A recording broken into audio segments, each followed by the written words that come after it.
नमस्कार साथियों।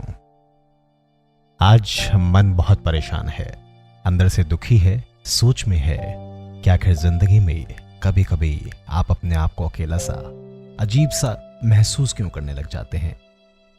दरअसल कई बार कुछ ऐसी घटनाएं हो जाती हैं जिनका असर शायद सामने वाले को ना हो, लेकिन आपको उस आदमी के पास तक जाने में भी जैसे घुटन सी महसूस होती है। मुझे पता नहीं कि ऐसा क्यों होता है, आप में से शायद किसी को पता हो, और अगर पता हो तो मुझे जरूर बताइएगा। खैर किस्सा मेरा है, लेकिन शायद आपके साथ भी ऐसा कभी ना कभी जरूर हुआ होगा। हमने प्लान किया कि इस बार हम केदारनाथ जाएंगे और रिलैक्स के साथ साथ भोले बाबा के दर्शन भी करेंगे और खूब सारी फोटोग्राफी करेंगे, जिसके लिए मैंने अपने फोन को भी खाली करना शुरू कर दिया था। सब कुछ अच्छा चल रहा था और मैं, मेरा भाई और हमारा बड़ा भाई जैसा दोस्त सर्वेश भी हमारे साथ था। मैंने इस बात का जिक्र अपने ऑफिस में किया तो मेरी दोस्त मोनिका ने भी हाँ कर दिया और हम 4 लोगों का प्लान बन गया कि हम शुक्रवार की रात को केदारनाथ के लिए निकल पड़ेंगे। हमारी कलीग डिंपल ने भी ट्रिप पर जाने की हाँ भर दी थी। हम और खुश हुए कि अब तो हमारी मेजॉरिटी हंसी मजाक और मस्ती वाली हो जाएगी, लेकिन डिंपल की मम्मी ने मना कर दिया। खैर इन सब के बाद बृहस्पतिवार को मोनिका ने अचानक कहा कि शायद मैं ना जा पाऊं। मुझे लगा अचानक पता नहीं इसे क्या हुआ, शायद डिंपल की वजह से, लेकिन नहीं। खैर रात तक जाते जाते सब कुछ ठीक होता चला गया और मोनिका ने हाँ कर दिया और उसके एक दोस्त साक्षी ने भी हाँ कर दी। हम खुश हुए कि मोनिका को भी कंपनी मिल गई, लेकिन मेरे भाई अभिषेक ने मना कर दिया। अचानक से न जाने उसे क्या हुआ। खैर हमने फिर भी सोचा कि कोई नहीं, हम 4 लोग तो है ना, बहुत हैं, मजा करेंगे। तभी सर्वेश भाई का फोन आया कि 2 लड़कियां और हैं, वो भी चलने के लिए बोल रही हैं। तो हमारी टीम में 1 से 4 लड़कियां हो गई थी। लड़कियों की मेजॉरिटी बढ़ने लगी। हम खुश थे कि चलो इस बहाने कोई बात नहीं, एंजॉयमेंट तो हो जाएगा। सर्वेश भाई ने अपने बड़े भैया की फॉर्च्यूनर गाड़ी ले ली थी, क्योंकि हमें लगा कि बड़ी गाड़ी से ही जाना ठीक होगा, क्योंकि लोग अब ज्यादा हो गए थे। लेकिन रात अचानक 12 बजे सर्वेश भाई का फोन आया कि वो जो 2 लड़कियां थी साथ में, उनके साथ कोई 2 लोग और हैं और उन्हें हम छोड़ देते हैं वरना भीड़ ज्यादा हो जाएगी। मैंने कहा ठीक है, और शुक्रवार की सुबह ऑफिस आने तक हम 4 लोग कंफर्म थे, जिसमें मोनिका, साक्षी जिससे हमारी इस ट्रिप पर पहली मुलाकात होती, सर्वेश भाई और मैं। तैयारियां चल रही थी। मैंने मम्मी को लिस्ट भेज दी थी और मेरे लिए क्या क्या निकालना है बैग मम्मी पैक कर चुकी थी। मैं शाम को बाल चाल काट कर, दाढ़ी बनवाकर स्मार्ट बन चुका था अपने लिए। मोनिका घर जल्दी निकल गई थी और तैयारियां कर बैग पैक कर चुकी थी। साक्षी गुड़गांव से निकल चुकी थी। रात के 8 बजे हमारा निकलने का प्लान था, लेकिन सर्वेश भाई ऑफिस से घर नहीं पहुंच पाए थे, तो हमने डिसाइड किया कि हम 9 बजे निकलेंगे।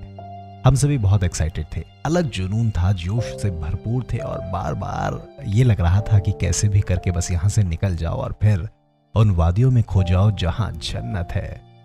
मैं तो मोनिका को यहाँ से ही वीडियो भी कई बार दिखा चुका था और प्लान कर चुका था कि कैसे वीडियो बनानी है, मतलब सब कुछ तैयार था। लेकिन सर्वेश भाई का रात में फोन आया कि जिन भैया की छोटी गाड़ी हमें ले जानी थी वो शाम को टेस्ट करवा कर आए हैं और उसी गाड़ी से वो गए थे और वो कोरोना पॉजिटिव हैं।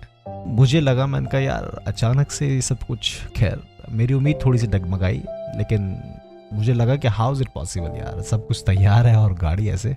खैर मेरी गाड़ी थोड़ी ज़्यादा लंबी थी तो चाहकर भी मेरी गाड़ी हम नहीं ले जा सकते थे, लेकिन सर्वेश भाई ने कहा कि कोई टेंशन नहीं, और वो भागते दौड़ते बैग पैक कर दूसरे भैया के घर पहुंचे और रात करीब 11 बजे उन्हें दूसरे भैया ने अपनी स्विफ्ट गाड़ी दे दी। हम तैयार थे, हमें समझ आ गया था कि हमें अब रात को निकलना है।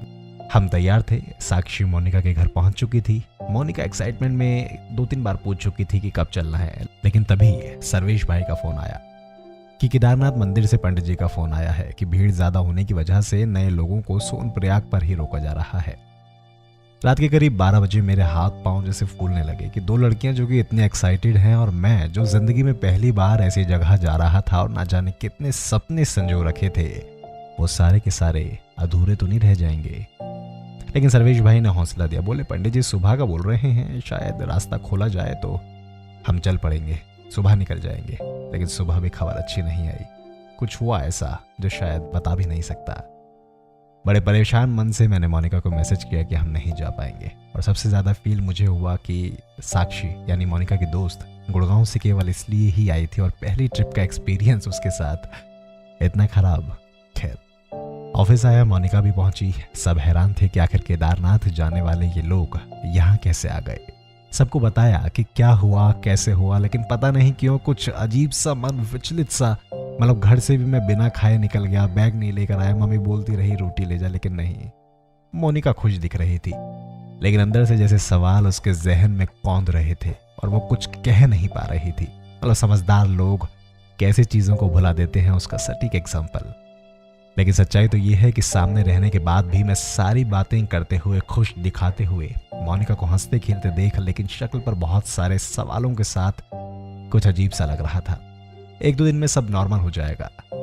मोनिका को बच्चों की तरह ट्रीट करना अच्छा लगता है, उसकी हरकतें भी ऐसी ही होती हैं, लेकिन बहुत गहराई है इस लड़की के अंदर। उसकी सोच में कितनी गहराई है उसने ये बता दिया। और शायद ना कह पाऊं, लेकिन इस पॉडकास्ट के जरिए मैं मोनिका और साक्षी को सॉरी कहना चाहता हूं। और शायद अब ये हमारे साथ कभी ना चलें, लेकिन फिर भी चाहता हूं कि वैष्णो देवी ट्रिप पर ये दोनों हमारे साथ चलें, क्योंकि हर साल मैं जाता हूं और अगर जिंदगी में एक ट्रिप इन 2 लोगों के साथ ना कर पाया किसी भगवान के धाम की, तो शायद जिंदगी भर एक मलाल रहेगा। कैसा, ये शायद एक्सप्लेन ना कर पाऊं।